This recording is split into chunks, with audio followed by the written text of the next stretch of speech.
Congo Mikili Live, toujours longueur d'avance.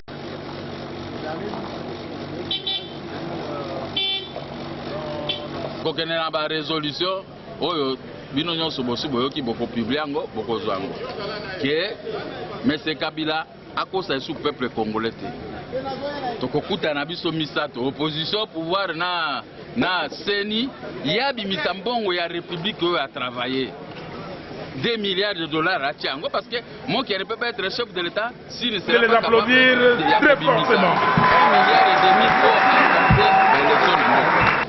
Bon, peuple appelle ça qu'il veut, yo, yé, ou bien maman, yo, pouvoir. N'est-ce pas? Il y a moi tout ici Kabila que il faut tikabaje wana nyoso azo sala. Yé mandat na yé et c'est ici. 2016 eza nzela na yakende appelle ça mbongo pour masolo tout ici. Ya mwana tuwe kutana ba résolution so na ko bloquer ngutu na moto te meza na kati ya papier to kopesa bino ba papier pour boba. Siko nini bosala pour que Kabila tika ba jona zo sala parce que mais toko banda siko ba action grave l'article 64 pour contrer Akoboma il sera arrêté. Gbagbo bakanga kiet. On a humilié sa femme, on a humilié Gbagbo. Mais kokasate chose na Minduk, mais Minduk yo eleki opezali. Ce qui Amérique a tini ba français pour baya ko beta bango Minduk ya bango ko zala bloqué, hypnotisé. Vous comprenez? Mais bazo kende ko ngana ko ya nelo ko kusala bavatir. Vous ne me voyez pas ce jeu.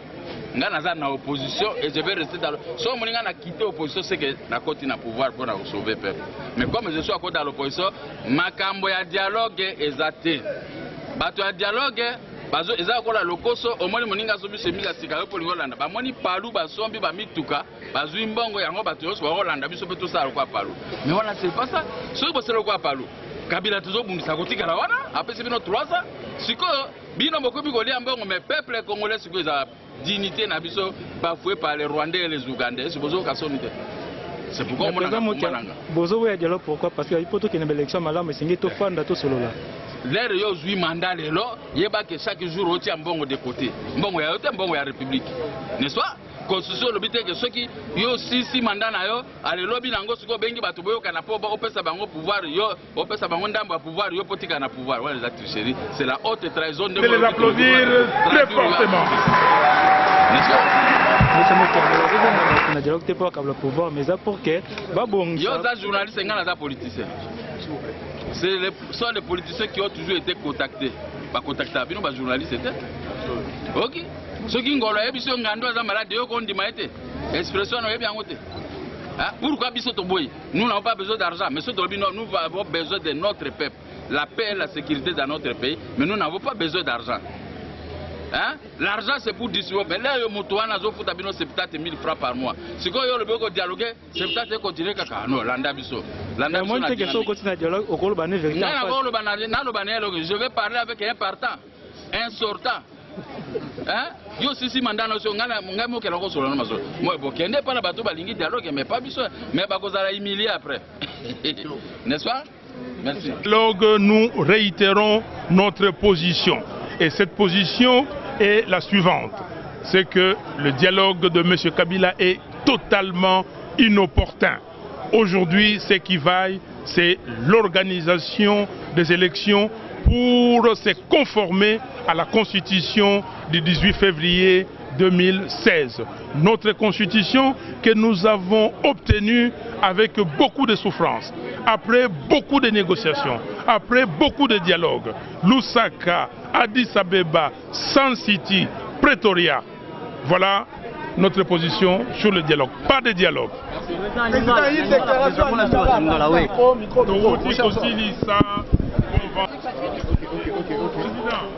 Comment ça va? Je suis très satisfait du déroulement des travaux en général et de la cérémonie de clôture. Et j'ai remarqué l'intense espoir de notre population de voir ce pays entrer enfin dans la vraie démocratie.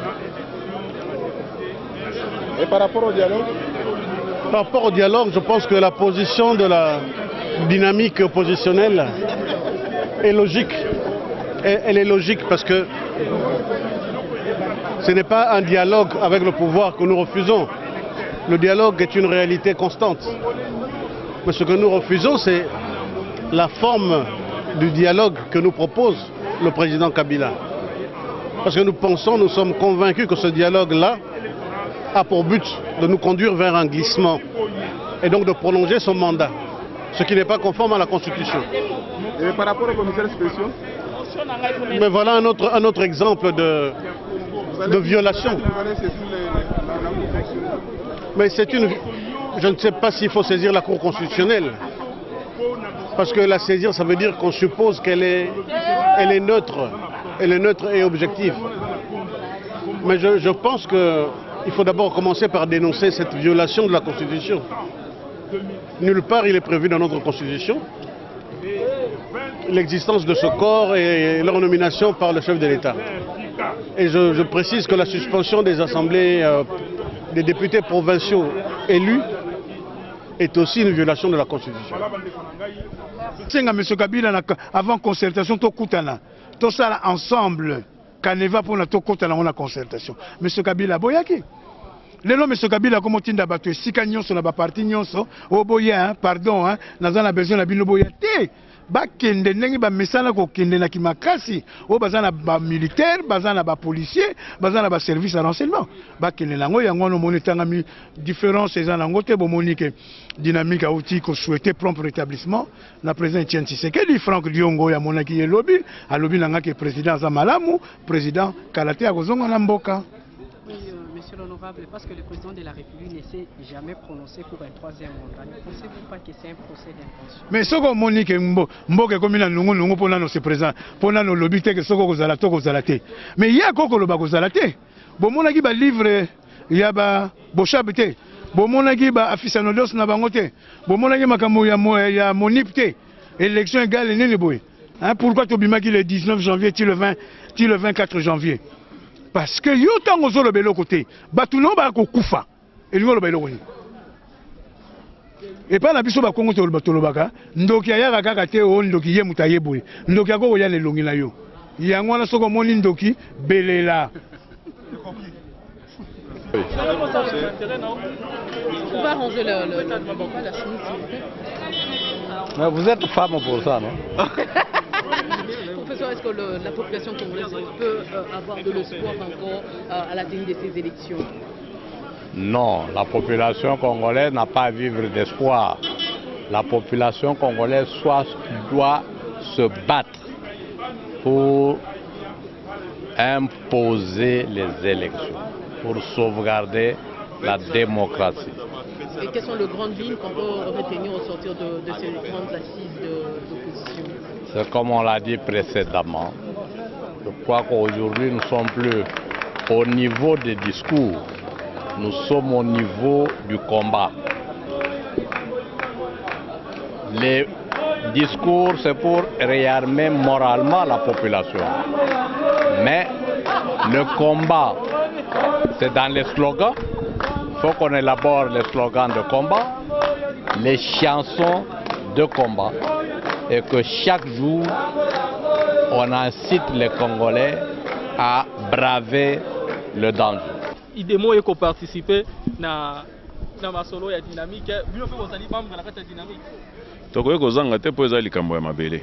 Tokoye kozonga nsima te na likambo oyo. Lokola makambo concerne mboka na biso, esengeli biso totia maboko po totombola lokumu ya mboka. Est-ce que vous avez idemo pesa simba ya dialogue?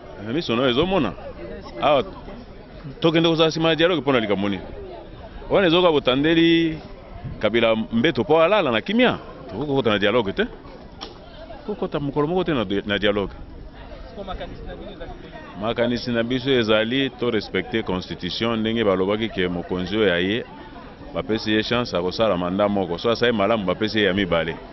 Soki mibale ekoki olongwe mosusu pe aye ata oza na makanisi moko okoki kopema nano okozonga nsima. Lokola asi asali manda na ye mibale ekoki atika akende mosusu aya akontinue mosala oyo atikaki po Kongo eza ya biso nyonso.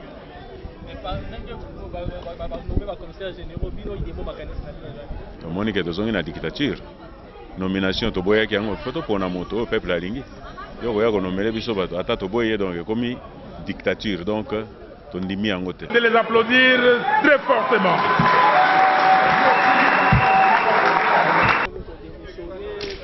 président démissionner.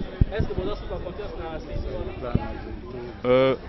CENI tozala banda kala tozali na confiance na yango te. Confiance ezalaki tosengeli na bamupe bapesa biso moto oyo akokamba CENI ti lelo bamupe bapesaki moto te me bazokontinue kotiela biso bato na makasi yango wana omoni makambo ezokende mbilinga totika oyo bato balingi yango wana demokrasi topona moto oyo lokola topesaki ningisa na bamupe te bapesa biso moto oyo akosala akokamba CENI wana moto wana asala mosala na ye eno pa bakamata moto na makasi batia ye po akosala.